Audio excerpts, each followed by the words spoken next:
आजको Nepali Bible survey क्लासमा म यहाँहरू सम्पूर्णलाई स्वागत गर्न चाहन्छु। साथै जय मसी, परमेश्वरलाई धन्यवाद भएको होस्।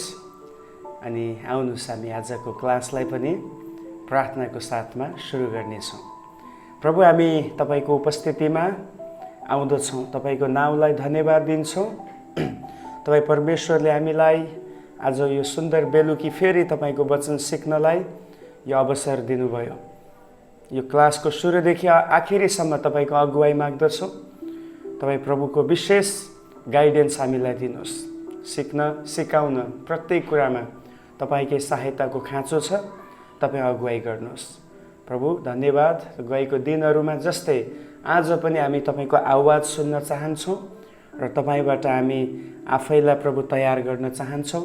तपाईको वचन हाम्रो लागि, हाम्रो मार्गको लागि उज्यालो हो र बाटोको निम्ति यसले ज्योति दिँदछ। प्रभु, यो यात्रामा हामीलाई तपाईको वचनले अगुवाई गरिदिनुहोस्। हाम्रो जीवनका कमी घटीहरू, त्रुटिहरू, सबै विकनेसेसहरू प्रभु तपाईको वचनबाट हामी त्यसमाथि विजय हुनलाई, ओभरकम गर्नलाई हामीलाई सहायता गर्नुहोस्। सम्पूर्ण कुरामा तपाईलाई महिमा दिँदै माग्दछौँ बिन्ती प्रार्थना येशू प्रभुको नाउँमा, आमेन। प्रभुको नामको महिमा भएको होस्। हामी लगातार अहिले बाइबल सर्वेमा छौँ अनि नयाँ नियममा हामी पुगिसकेका छौँ। अहिले हामीले हेर्दै गरेको चाहिँ मर्कुसको सुसमाचार। मैले तपाईँलाई अलरेडी यसको परिचय दिइसकेको छु। नयाँ नियममा मर्कुसको सुसमाचार चाहिँ सबैभन्दा पहिले लेखिएको सुसमाचारको पुस्तक थियो। किन भन्दाखेरि हामीले हेऱ्यौँ कि मर्कुसले लगभग उनले लेखेको समयकाल हामीले हेर्दाखेरि हिजो मैले तपाईँलाई बताइसकेको छु। लगभग 55 एडीदेखि यताको समयमा उनले लेखेको अनुमान गरिएको थियो। अनि आउनुहोस् हामी आज मर्कुसको पुस्तकमा भएको मुख्य विषयहरूलाई, मेगा थिम्सहरूलाई आज हामी विचार गर्नेछौँ। विशेष गरी यो पुस्तकमा हामीले हेर्दाखेरि 4वटा मेगा थिम्सहरू पाउँछौँ, मुख्य विषयहरू। अनि यो 4वटा मुख्य विषयहरूमा पहिलो चाहिँ हामी देख्दछौँ जिजस क्राइस्ट। ओके, येशू ख्रिस्ट भन्ने शब्दमा नै मुख्य विषय छ। किनभने पुरा सुसमाचारको मुख्य व्यक्ति या पुरा सुसमाचारले केन्द्र गरेको या सेन्ट्रलाइज गरेको व्यक्ति चाहिँ येशू ख्रिस्ट हुनुहुन्छ। हालेलुया। सो आजको क्लासमा हामी पहिलो मेगा थिम हेर्दछौँ ख्रिस्ट येशूको बारेमा। येशू ख्रिस्ट मात्र परमेश्वरको पुत्र हुनुहुन्छ। He is only the son of God. Okay, he is alone. अरू कोही पनि परमेश्वरको पुत्र छैन, केवल येशू ख्रिस्ट मात्रै हुनुहुन्छ। त्यसलाई बाइबलले के भन्छ? परमेश्वरले आफ्नो एकलौटे पुत्रलाई, हिज ओन्ली बिगटन सन, मिन्स परमेश्वर एक हुनुहुन्छ, अलग अलग परमेश्वर हुनुहुन्न। अब यहाँ परमेश्वरले एकलौटे पुत्रलाई पठाउनु भयो भन्नुको अर्थ हामी यसरी पनि बुझ्न सक्छौँ, उहाँले आफ्नो एउटा टुक्रालाई नै पठाउनु भयो। ओके, एउटै परमेश्वर तर येशूको रूपमा यहाँ आउनुभयो भने चाहिँ परमेश्वरको कतै न कतै एउटा भित्रको हैन उहाँको मुटु नै उहाँले निकालेर दिए जस्तै गरी आफ्नो पुत्रलाई पठाउनु भयो। त्यसकारण उहाँ मात्रै को हुनुहुन्छ? परमेश्वरको पुत्र हुनुहुन्छ। मर्कुसको सुसमाचारमा येशूले उहाँको ईश्वरीय शक्तिलाई उहाँले डेमोन्स्ट्रेट गर्नुभएको छ। He demonstrated the divine power. Hallelujah. That's why he healed the sick, he cast out the demons, and he raised the dead body. उहाँले ईश्वरीय जुन डिभाइन पावर छ, ईश्वरीय शक्ति छ, त्यसलाई उहाँले प्रस्तुत गरेको कारण, त्यसलाई उहाँले प्रयोगमा ल्याएको कारणले गर्दा नै बिमारीहरूले चङ्गाई पाएको छन्। ओके, अनि दुष्ट आत्माबाट छुटकारा मिलेको छ र त्यसको साथसाथै मरेको व्यक्ति पनि के भएको छ? बिउतिएको छ। एउटा विधवाको छोरा मरेको थियो, प्रभुले बिउताउनु भयो। यता लाजरस मरेको थियो, 4 दिन भयो। He raised the Lazarus after 4 days. So he has an authority, and he was demonstrating the divine power through his ministry. उहाँले आफ्नो सेवकाईद्वारा स्वर्गीय ईश्वरीय शक्तिलाई उहाँले डेमोन्स्ट्रेट गर्नुभएको हामी पाउँदछौँ। उहाँसँग पृथ्वीको राजा हुने शक्ति थियो, तर उहाँले पिताको आज्ञा पालन गरेर हाम्रो निम्ति उहाँ क्रुसमा मर्नुभएको हामी पाउँदछौँ। Actually there is only one true king and he is Jesus. यीशु ख्रीष्ट नै एउटा साँचो राजा हुनुहुन्थ्यो। यसको हिसाबले उहाँलाई मात्रै पृथ्वीमा राज्य गर्ने अधिकार थियो। तर when he came to the earth, he didn't practice about his, as a king, but he practiced everything as a servant. एउटा दासको रूपमा उहाँले सबै कुरालाई चलाउनु भयो। एउटा कुनै त्यहाँनिर हामी कुनै पनि राजाको रूपमा उहाँले चलाउनु भएको हामी पाउँदैनौँ। ओके, सो उहाँ चाहिँ पिताको एउटा आज्ञाकारी छोरा जस्तै या दास जस्तै बन्नुभएको हामी पाउँदछौँ।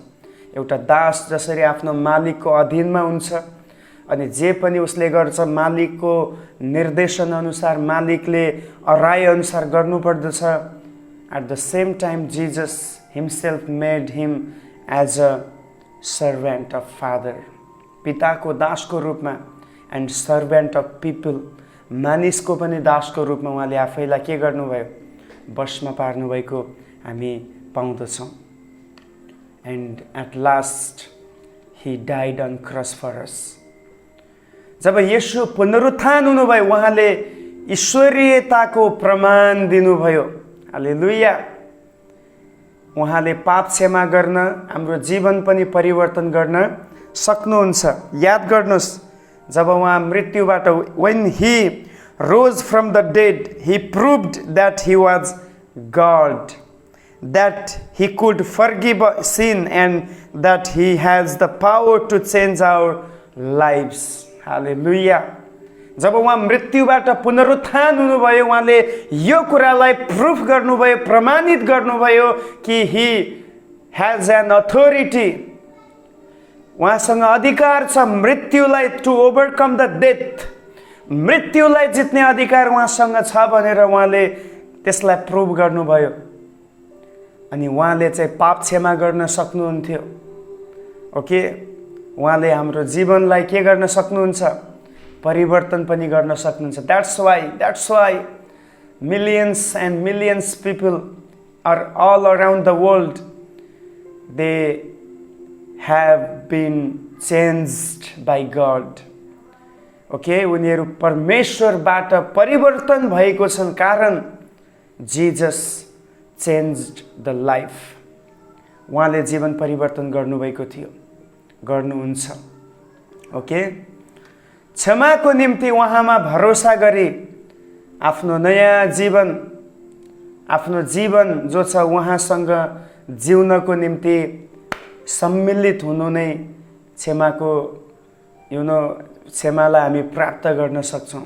जब हामी उहाँमाथि भरोसा गर्छौँ एज अ सेभियर, मुक्तिदाताको रूपमा, प्रभुको रूपमा जब हामी उहाँलाई विश्वास गर्छौँ, भरोसा गर्छौँ र हामी उहाँसँग जिउनलाई एकबद्ध हुन्छौँ, ही forgives all our sins. Yes, because he paid our debt. उहाँले हाम्रो ऋणको मूल्य तिर्नु भएको छ। That's why there is only the way of salvation is Jesus Christ. There is forgiveness in Jesus. Hallelujah. Because he paid the amount for our debt.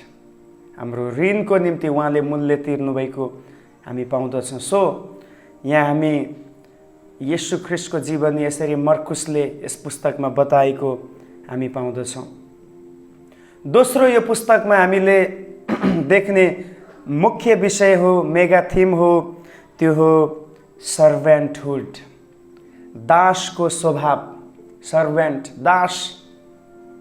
Already मैले तपाईँलाई मर्कुसको सुसमाचारको परिचय दिने क्रममा भनेको छु कि येशू ख्रिस्ट यो संसारमा आउँदाखेरि उहाँको एउटा दासको जस्तो सेवकाईलाई मर्कुसले फोकस गरेको हामी पाउँदछौँ। अरू सुसमाचारले येशूलाई अरू दर्जामा राखेको या अरू पहिचानमा परिचित गराएको हामी पाउँदछौँ भने मर्कुसले चाहिँ येशूलाई सेवा गर्ने दासको रूपमा नै परिचय दिएको हामी पाउँदछौँ। मसीहा भएको कारण उहाँले पृथ्वीमा आएर पुरानो नियमको भविष्यवाणीहरू पुरा गर्नुभयो। ओके, उहाँ जब पृथ्वीमा हुनुहुन्थ्यो उहाँले सबै पुरानो नियममा उत्पत्तिदेखि मलाकीसम्म परमेश्वरले आफ्नो दास अगमवक्ताहरूबाट गर्नुभएका भविष्यवाणीहरूलाई उहाँले पुरा गर्नुभयो। He fulfilled the prophecies. Okay, उहाँले सबै भविष्यवाणीहरूलाई के गर्नुभयो? पुरा गर्नुभयो। That's why he said, I have not come to demolish the law but I have come to fulfil the law. Hallelujah. He didn't come to demolish the law. परमेश्वरको व्यवस्थालाई उहाँ रद्द गर्न, भङ्ग गर्न होइन, तर त्यसलाई पुरा गर्नको निम्ति उहाँ आउनुभएको थियो। उहाँ विजयी राजा भएर होइन, तर सेवा गर्ने दास भइकन आउनुभयो। प्रेज द लर्ड। यहाँ हामी देख्दछौँ येशूको नम्रताको जीवन। जब उहाँ आउनुभएको थियो उहाँ चाहिँ एउटा कन्कोरिङ किङ होइन, एउटा विजय हासिल गर्ने शक्तिशाली अनि न्याय गर्ने प्रकारको राजा भएर उहाँ आउनु भएन, तर उहाँ चाहिँ एउटा नम्र दासको रूपमा, सेवा पुर्याउने दासको रूपमा उहाँ आउनुभएको छ। याद छ तपाईँलाई? उहाँले जब पनि मानिसहरूलाई सेवकाई पुर्याउनु भयो, उहाँले मानिसहरूलाई विशेष गरी मर्कुसको पुस्तकमा किन चङ्गाईको कुरा बढी आउँछ? अब यहाँ चङ्गाईको कुरा बढी आउनुको एउटै कारण हो, त्यो हो येशूको जुन सेवकाईको जुन शैली छ त्यो शैलीलाई बताउनु थियो कि उहाँ चाहिँ एउटा दास जस्तै भएर आउनुभयो। एउटा दासको काम के हो? मानिसको सेवा गर्नु, कमजोर र समस्यामा भएका मानिसहरूलाई मद्दत गर्नु हैन। त्यस्तै यहाँ चाहिँ येशूले पनि कमजोरहरूलाई वास्ता गर्नुभएको छ। यद्यपि उहाँ राजाहरूका राजा हुनुहुन्थ्यो, तर यो कमजोर व्यक्तिहरूलाई सेवा पुर्याउने हिसाबले उहाँ एउटा दास जस्तै बन्नुभएको छ। उहाँले चङ्गाई दिनुभयो, उहाँले परमेश्वरका राज्यका शिक्षाहरू दिएर मानिसहरूलाई के गर्नुभयो? उत्साहित तुल्याउनु भयो। जे परमेश्वर चाहनुहुन्थ्यो त्यो कुरालाई यहाँनिर हामी देख्दछौँ येशूले चाहिँ सेवकाईद्वारा पुर्याउनु भएको हामी पाउँदछौँ। अनि आज पनि येशू ख्रिस्टको सेवकाईको शैलीबाट तपाईँलाई र मलाई पनि यही प्रेरणा मिल्दछ कि हामी पनि यस पृथ्वीमा सेवा पाउन होइन, not to be served but to serve others. अरूहरूलाई सेवा पुर्याउनको निम्ति हामी राखिएका छौँ। As a full time minister, प्रभुको पुरा समय सेवा गर्ने सेवकको नाताले हामी जहिले पनि अरूको निम्ति तयार हुनुपर्छ। तर यसमा फेरि एउटा समस्या पनि छ। कतिचोटि मान्छेहरूमा के कन्सेप्ट हुने गर्छ भने पास्टर या अगुवा चाहिँ अब हाम्रै दास हो भन्ने प्रकारको सोचाइ छ। हो, परमेश्वरले पास्टर अगुवालाई तपाईँकै सेवाको निम्ति दासको रूपमा, सेवकको रूपमा चलाउनु भएको छ, तर याद गर्नुहोस् तपाईँ मालिक चाहिँ होइन, फेरि मालिक चाहिँ प्रभु हुनुहुन्छ। ओके, तपाईँको सेवाको निम्ति पास्टर अगुवा चल्छ, तर पास्टर अगुवालाई तपाईँले चलाउने कोसिस कहिले नगर्नु होला, किनभने पास्टर अगुवाको मालिक बिलिभर छैन। अब यो एउटा मिस्ट्री म तपाईँलाई बताउँदैछु। सेवक चाहिँ तपाईँकै हो, तपाईँकै दास हो, तपाईँको निम्ति उहाँ लागि पर्नुहुन्छ, तपाईँलाई प्रभुमा बढाउन, तपाईँको सेवा गर्न उहाँ लागि पर्नु भएको छ। But you are not the honour of your pastor, because the honour of your pastor is only God. Okay, स्वर्गीय परमेश्वर मात्रै हामी सबैको मालिक हुनुहुन्छ। याद गर्नुहोस्, that's a difference. Okay, big difference.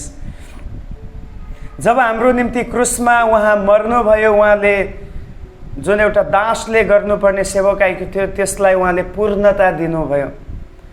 अब क्रुसमा राजालाई मारिँदैन, याद गर्नुहोस्। यदि राजा भएको भए, उहाँ राजाको पदवी लिएर आउनुभएको भए डेफिनेटली कसैले उहाँलाई क्रुसमा टाङ्न सक्दैन थियो। क्रुसमा जहिले पनि कमजोर पापी अपराधीहरूलाई मारिने गरिन्छ। अब येशूले त केही पाप पनि गर्नुभएको छैन भने उहाँ किन क्रुसमा मर्नुभयो? तपाईँको र मेरो सेवाको खातिरमा यहाँ चाहिँ येशू ख्रीष्ट क्रुसमा टाँगिनु भएको छ। हालेलुया। उहाँको जुन एउटा सर्भेन्टहुड होइन, एउटा दास, जुन दासको जीवनशैली छ, जुन एउटा दासको सेवकाई छ, दासको समर्पणता छ, दासको त्याग छ, बलिदान छ, त्यसको पूर्णता चाहिँ क्रुसमा गएर भएको हामी देख्दछौँ। मृत्युभन्दा ठुलो त अरू केही पनि छैन। अरूको निम्ति प्राण दिएर सेवा गर्नुभन्दा ठुलो त अरू केही पनि छैन। आज हामी कतिपटक यो गर्न सक्दैनौँ। हामी अरूको निम्ति आफ्नो प्राण दिनुभन्दा हाम्रो निम्ति अरूको प्राण हामी खोज्न चाहिँ लागि परेका हुन्छौँ। यही हो संसारको र प्रभुको फरक चाहिँ। संसार चाहिँ आफ्नो प्राण बचाउनलाई अरूको प्राण नाश गर्छ, तर येशू चाहिँ अरूको प्राण बचाउनलाई आफ्नो प्राण अर्पण गर्नुभएको छ। प्रेज द लर्ड। वाउ, हालेलुया। प्रभु कति महान हुनुहुन्छ। येशूको उदाहरणलाई पछ्याएर हामी पनि परमेश्वरको सेवा गर्न सक्छौँ र हामी मानिसलाई पनि के गर्न सक्छौँ? सेवा पुर्याउन सक्दछौँ। ओके, हाम्रो लागि अब मोडल भनेको चाहिँ येशू ख्रीष्ट हुनुहुन्छ। यदि उहाँले परमेश्वरको अधीनमा भएर मानिसलाई सेवा पुर्याउनु भयो भने हाम्रो लागि पनि उहाँ नमुना हुनुहुन्छ। Let us follow the example of our Lord Jesus which he had showed। येशूले जुन उदाहरण देखाउनु भएको छ हामी त्यसलाई पछ्याउन सकौँ। ख्रीष्टको महानता उहाँले सेवा र बलिदानद्वारा देखाउनु भएको छ। जुन मानिसहरूलाई उहाँले सेवा पुर्याउनु भयो र जुन मानिसको निम्ति उहाँ क्रुसमा बलि भएर उहाँ झुन्डिनु भएको छ, हामी त्यहाँ चाहिँ ख्रीष्टको एउटा ग्रेटनेस, उहाँको महानतालाई हामी त्यो ठाउँमा देख्न सक्दछौँ। याद गर्नुहोस्, जब पनि येशू सेवा गर्नुहुन्थ्यो अरूको लागि, उहाँले क्रुस बोक्नुभयो, त्यसमा चाहिँ हामी हो प्रभुको त्याग त छ, तर त्यहाँ हामी उहाँको ग्रेटनेसलाई, एउटा महानतालाई, उहाँको जुन एउटा सोचाइ छ, उहाँको जुन हृदयको फराकिलोपनाको कुरा छ, त्यसलाई हामी देख्न सक्दछौँ। सो हाम्रो लक्ष्य स्थान वा पद हुने होइन, तर हाम्रो लक्ष्य चाहिँ सेवा गर्नु र बलिदान हुनु खाँचो छ। येशूको निम्ति फलदायी सेवक बन्नु र मानिसको निम्ति परेको समयमा आफैलाई बलिदान गर्न सक्ने तयार हामी हुनुपर्दछ। त्यही हो हामीले येशूको दासको सेवकाईबाट, उहाँको जीवनीबाट बुझ्ने कुरा चाहिँ। हामी पनि परमेश्वरको निम्ति र मानिसको निम्ति काम लाग्दो हुन सकौँ। तर आज धेरै मानिसहरू के को लागि लड्दैछ? पद र स्थानको निम्ति उनीहरू लडिरहेको छ। चर्चहरू किन स्प्लिट हुन्छ, किन फुट्ने काम गर्दछ? त्यसको एउटै कारण हो, उनीहरू पदलाई हेर्दैछन्, स्थानलाई हेर्दैछन्, त्यहाँबाट आउने बेनिफिट्सका कुराहरूलाई हेर्दैछ। तर त्यो सबै सेवाको कुरा होइन प्रिय। एउटा सेवकले जहिले पनि बलिदानिक तौरमा आफैलाई समर्पण गर्न सक्नुपर्दछ। तेस्रो विषय हामी यो पुस्तकमा देख्दछौँ, मेगा थिम्स, त्यो हो मिरेकल्सहरूको बारेमा। हालेलुया, आश्चर्य कर्महरूको बारेमा। मैले धेरै पटक यो पुस्तकको परिचय दिने क्रममा पनि अलरेडी येशूले यहाँ मिरेकलहरू गर्नुभयो भनेर बताइसकेको छु। मर्कुसको सुसमाचारले येशूको शिक्षा भन्दा पनि धेरै उहाँको आश्चर्य कर्मको कुराहरूलाई बताएको छ। ओके, यसले चाहिँ बढी जस्तो चमत्कारहरू, निको पारेको, छुटकारा दिएको, मरेकालाई बिउताएका कुराहरूलाई बढी फोकस गरेको छ। जति अरू सुसमाचारले शिक्षालाई जोड दिएको छ, त्यति यसले जोड दिएको छैन। येशू ख्रिस्ट केवल सिकाउने व्यक्ति मात्र नभई उहाँसँग काम गर्ने अधिकार पनि छ भन्ने कुरा यसले बुझाउँदछ। ओके, उहाँ केवल एउटा लेक्चर दिने व्यक्ति मात्र होइन, उहाँ चाहिँ काम गर्ने व्यक्ति हुनुहुन्छ। हालेलुया। पावलले कोरिन्थीको पत्रमा के भन्दछ? हाम्रो वचन तिमीहरूको बीचमा पवित्र आत्माको शक्ति र प्रदर्शनमा भयो भनिएको छ। यानी कि जब हामी वचन बोल्छौँ त्यो वचन केवल एउटा लेक्चरको लागि मात्र होइन, त्यो वचनले सुन्नेहरूको हृदय छिया छिया पार्नु पर्दछ अनि त्यो वचनले उनीहरूलाई परिवर्तनको ओरमा डोर्याउनु पर्दछ र त्यो वचनले उनीहरूको जीवनमा एउटा छुटकारा ल्याउनु पर्दछ। याद गर्नुहोस्, येशूले यही कुरालाई डेमोन्स्ट्रेट गर्दै हुनुहुन्छ। केवल उहाँ सिकाउने व्यक्ति मात्र होइन, प्रोफेसर जस्तो मात्र उहाँ होइन, तर उहाँ चाहिँ काम पनि गर्ने अधिकार भएको प्रभु हुनुहुन्छ भनिकन यहाँ बताएको हामी देख्दछौँ। ओके, येशूले आश्चर्य कामहरू गर्नुभयो ताकि मानिसहरू र चेलाहरूले बुझुन् कि उहाँ को हुनुहुन्छ। उहाँको आइडेन्टिटीलाई, उहाँको परिचयलाई उहाँको कामबाट उहाँले देखाउनु भएको छ। हु वाज ही, उहाँ को हुनुहुन्थ्यो भन्ने कुरा चाहिँ उहाँले कामद्वारा देखाउनु भयो। मरेको व्यक्तिलाई बिउताउने अधिकार, लङ्गडाहरूलाई हिँड्न सक्ने, अन्धालाई देख्न सक्ने, पक्षघात लागेकाहरूलाई ठिक गर्न सक्ने, हर किसिमका बिमारीबाट ग्रसित भएकालाई चङ्गाइदिन सक्ने अधिकार एउटा साधारण मानिससँग छैन। तर यो चाहिँ केवल परमेश्वरको पुत्रले मात्रै गर्न सक्ने काम हो। So whenever he does miracles, he is showing that who he is. उहाँ को हुनुहुन्छ भन्ने कुरा उहाँको चमत्कारबाट जहिले पनि प्रकट भइरहेको हुँदथ्यो। जति धेरै हामी येशूको ईश्वरीय शक्तिमा विश्वास गर्छौँ त्यति नै हामी उहाँको शक्तिलाई र प्रेमलाई देख्न पनि पाउँछौँ। एक ठाउँमा येशूले यही भन्नुभयो कि उहाँले मानिसहरूको अविश्वासको कारणले गर्दा त्यहाँ चमत्कार गर्न सक्नु भएन भनिएको छ। That means, remember one thing, प्रभु जहिले पनि चमत्कार गर्नुको पछाडि उहाँलाई केही गाह्रो छैन। उहाँले त ढुङ्गालाई पनि रोटी बनाउन सक्नुहुन्छ। यस, त्यसमा कुनै सन्देह छैन। तर जब उहाँ काम गर्नुहुन्छ, परमेश्वर चाहनुहुन्छ मान्छे पनि त्यो कुरालाई विश्वास गरोस्, त्यसलाई स्वीकार गरोस् कि उहाँले गर्न सक्नुहुन्छ। त्यसकारण त मानिसहरूको अविश्वासको कारण उहाँले कतिपटक आश्चर्य कामहरू गर्नु भएन भनेर त्यहाँ लेखिएको छ। गर्न सक्नु भएन भनिएको छ। वास्तवमा सक्नु भएन भन्नाले अब प्रभुको शक्ति कम भएको भन्न खोजेको होइन, तर मानिसहरू आश्चर्य कामको निम्ति तयार छैनन्। They are not prepared to see the miracles of God. उहाँको क्षमा गर्ने शक्तिमा भरोसा गर्दा मानिसहरूमा या हामीमा चङ्गाई र पूर्णता र साथसाथै परिवर्तन पनि आउने गर्दछ। जब हामी उहाँमा विश्वास गर्छौँ कि प्रभु मेरो पापहरूलाई क्षमा गर्न सक्नुहुन्छ, प्रभुले मलाई शुद्ध बनाउन सक्नुहुन्छ, प्रभुले मलाई परमेश्वरको सन्तान बनाउन सक्नुहुन्छ भनेर जब हामी विश्वास गर्छौँ, यसले हाम्रो जीवनमा चङ्गाई पनि ल्याउँछ, यसले हाम्रो जीवनमा छुटकारा पनि ल्याउँछ, परिवर्तन पनि ल्याउँछ र जीवनको एउटा पूर्णता पनि यसले दिन सक्दछ। हालेलुया। चौथो विषय हामी यो पुस्तकमा देख्दछौँ, आखिरी विषय हो, त्यो हो स्प्रेडिङ द गोस्पल, सुसमाचारको फैलावट, सुसमाचार फैलिएको हामी देख्दछौँ। येशूले आफ्नो सामूहिक सेवा पहिले यहुदीहरूको माझमा गर्नुभयो। यानी कि उहाँले जब पनि सेवा सुरु गर्नुभयो पहिला कहाँ गर्नुभयो? यहुदीहरूको मध्येमा गर्नुभयो।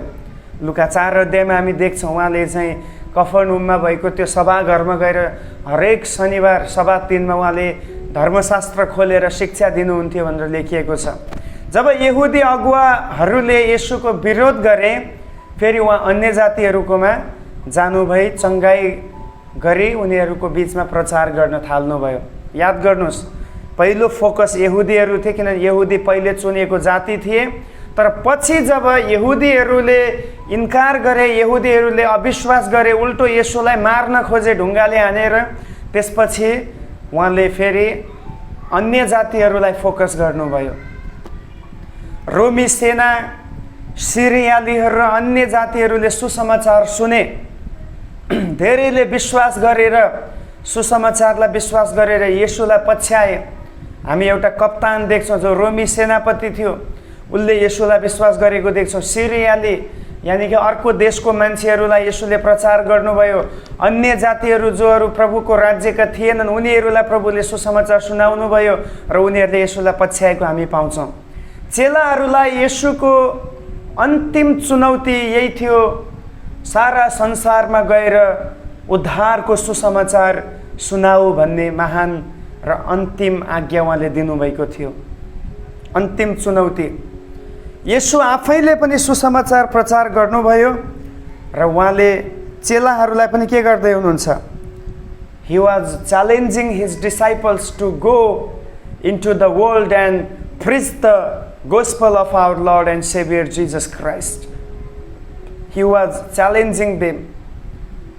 He did. उहाँले पनि गर्नुभयो and he is challenging them. उहाँले उनीहरूलाई पनि चुनौती दिँदै हुनुहुन्छ। र जब चेलाहरूले त्यो कुरालाई स्वीकार गरे, उनीहरू अगाडि बढे, उनीहरू बियोन्ड अफ नेसन्स, राष्ट्रहरूभन्दा पनि अझ माथि गएर, अझ अरू देशहरूमा गएर उनीहरू सुसमाचार सुनाउनलाई सफल भएको हामी पाउँदछौँ।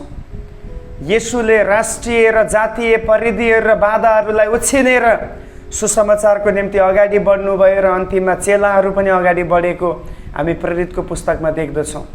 उहाँको सन्देश सारा मानव जातिको लागि थियो। The gospel of Jesus Christ is not only for one tribe but it is given to share to the whole world. सारा संसारको लागि यो चाहिँ दिएको थियो। पर्टिकुलर कुनै एउटा जातिको लागि, कुनै एउटा भाषाको लागि सुसमाचार होइन। That's why the gospel of John chapter 3 verse 16 says, God loved the whole world. The whole world. परमेश्वरले सारा संसारलाई प्रेम गर्नुभयो and he sent his only begotten son. र सारा संसारको निम्ति उहाँले आफ्नो एकलौटे पुत्रलाई पठाउनु भयो। आज कतिचोटि हामी एउटा कुरामा सीमित हुन्छौँ। म यहाँदेखि अगाडि बढ्दिनँ, म यतिलाई मात्र सुनाउँछु भन्ने हाम्रो कतिचोटि धारणा हुन्छ। तर याद गर्नुहोस्, यो प्रभुको कन्सेप्ट होइन, यो बाइबलको कन्सेप्ट होइन। बाइबलको कन्सेप्ट चाहिँ सारा जाति, सारा भाषा बोल्ने मानिसहरूलाई प्रभुको सुसमाचार सुनाउनु खाँचो छ। हामी हाम्रो मानिसहरू भन्दा पनि अझ अगाडि बढेर विश्वव्यापी दर्शन लिएर सारा मानव जातिको उद्धारको निम्ति सुसमाचार प्रचार गर्नुपर्छ, जसले मानव जातिलाई पापबाट छुटाएर, मृत्युबाट बचाएर प्रभु येशू ख्रिस्टले क्रुसमा दिनुभएको सित्तैको पाप क्षमाको सन्देश या पाप क्षमाको कुरालाई उनीहरू अनुभव गरी परमेश्वरसँग उनीहरू एक हुन सक्दछन्। सो आज तपाईको र मेरो लागि च्यालेन्ज छ कि हामी आज कसमा सीमित हुँदैछौँ।